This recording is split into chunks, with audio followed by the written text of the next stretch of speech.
Hello everybody, in today's video I'm going to show you how to retouch portraits in Fotor. Fotor is a powerful yet beginner-friendly editor that includes AI portraits retouching tools.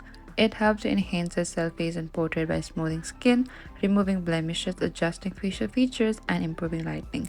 All in just a few clicks. Whether you want a natural look or polished social media ready photo, Fotor makes the process quick and simple.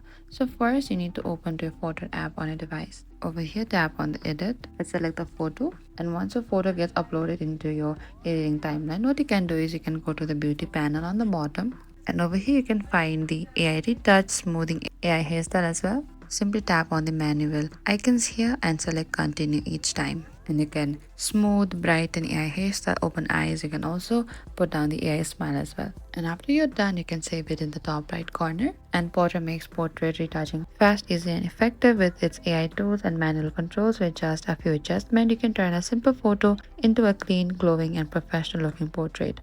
Thank you for watching this video. I hope I could help you. If you have any queries or confusion, please comment down and we will reach out to you very soon.